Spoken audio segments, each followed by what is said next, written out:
吴康仁官宣西进，当你达到一个程度，你就会想挑战更高的水准，这个是常态啦。你当然去看更多的东西，去吸收更多的知识，那是一个必然的过程。可是当你觉得你要去中国大陆的时候，你就会发现说，他们会给你抹红戴帽子，攻击你，甚至检举你，让你一无所有。所以为了要介绍这个异性娱乐，他必须把他的演员的初衷、路走来的历程讲给你听，说给你明白，可见是扛着多大出征的压力啊！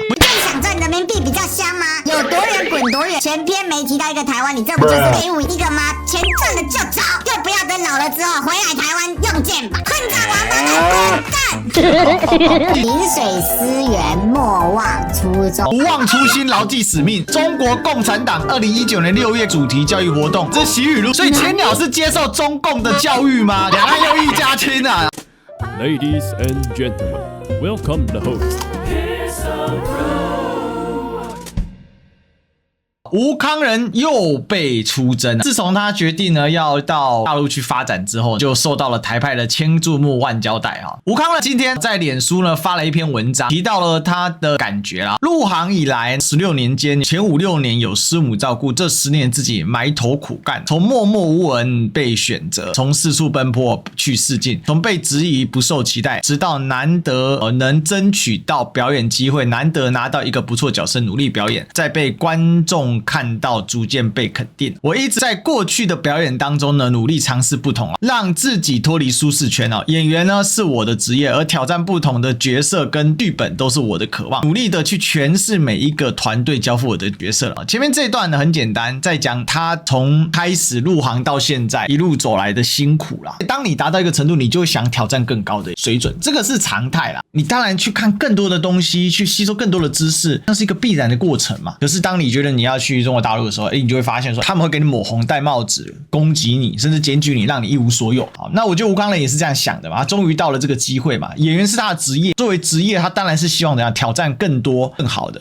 那这里其实是很有趣的，获得一些掌声，但从觉得不是最后答案。什么意思？过去的成功，那就是在过去吧。虽然他已经奠基了你，但是你永远要寻找下一个成功嘛。它就是一个不断自我修行的道路。那如同我们所喜爱的演员前辈啊，不断追寻他名字当中有自己的理解与不同，尝试走自己的道路。也就是他不要再被这一些所谓的情勒裹挟给掐住了。那面对这一切，日复一日，年复一年啊，有时绕路，有时犯错，直到有了经验的积累啊，有些能力在职场内外呢，帮助其他工作伙伴，让我获得了更多的存在感。所以呢，他已经理解到一个什么？他需要更大的团队，更广阔的空间啊。那依照他的经验啊，他为什么写那么多？讲白了也是怕出征嘛啊。所以今天我很慎重的心情和你们来介绍我的朋友一心娱乐。所以为了要介绍这个一心娱乐，他必须把他的演员的初衷啊，一路走来的历程啊，讲给你听，说给你明白，可见是扛着多大的压力啊！接下来日子我不再是一个人，我们会一起走这条修炼演员的路。我想我还是那一个跌倒了不会喊疼的小孩，爬起来后我会继续努力在你上。什么意思？前阵子出征有没有伤害到他的心情？绝对是有伤害到他的心情啊！那这事情当然很快就引起了媒体的报道嘛，不止媒体报道问题，就吸引来很多的人啊，开始对他批判。比如说呢，青鸟仔就出征了，像这个是中年青鸟，荒谬讲这么多，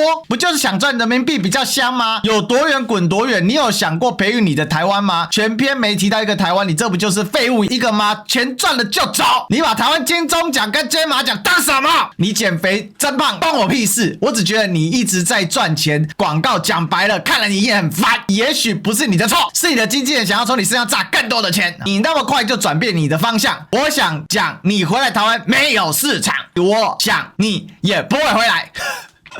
这中年青鸟的愤怒值有够高啊！你就是个我最讨厌的中国人，有多远滚多远吧，就不要等老了之后回来台湾用剑吧！哇，气死也顺便把你那个没什么作品的女朋友也带去大陆。等一下，干嘛？用中国啦，青鸟，全部给我滚！什么叫做你不再是自己一个人？你把台湾这些自成里人都当白痴板子吗？混账王八蛋！滚蛋！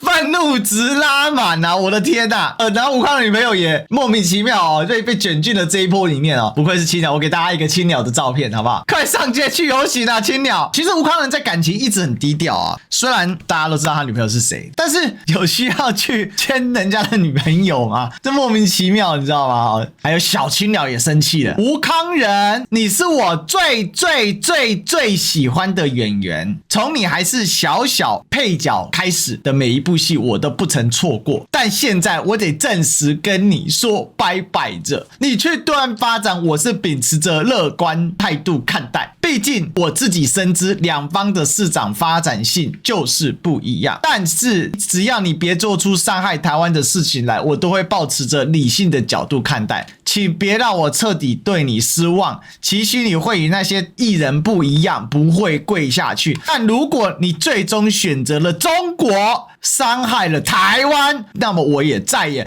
不再喜欢你了，而那时也会是我正式跟你道别的时候了。很可怕恐怖情人吗？青鸟真的很狂啊！再来就有大量的青鸟账号呢，跑到无框人的脸书去各种留言比如说这个 Anya 哈，饮水思源，莫忘初衷，没有好坏，只有选择加一。哇，是理性的看待哦。然后下面又有人马上补到修炼如何配合共产党拍出没有自由创作理念的作品。它的存在感建立在雄厚的人民币，不忘初心，牢记使命。中国共产党2019年6月开始的一场主题教育活动，在2020年1月初基本结束。所以青鸟是接受中共的教育吗？青鸟是不是读了太多共产文学啊？青鸟人均阿共仔阴谋是不是？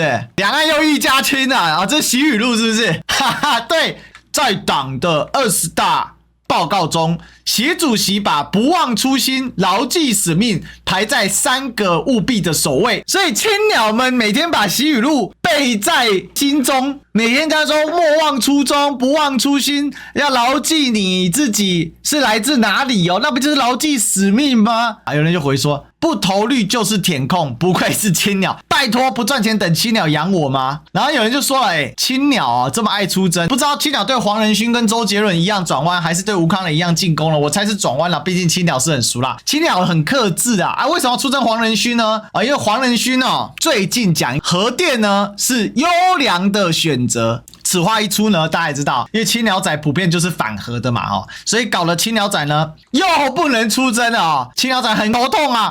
黄仁勋已经多次要么称赞中国大陆要么说市场好，要么呢就是说核电站所以说青鸟就是一群可悲的家伙。我为什么说青鸟低智商？青鸟，你有没有想过很奇怪？民进党说可以出征就可以出征，民进党说不能出征就不能出征周杰伦为什么不敢出征？输嘛，弱嘛，人数少嘛，对吧？为什么不出征五月天？因为五月天以前挺民进党的嘛，有靠山嘛，五月天粉丝多嘛。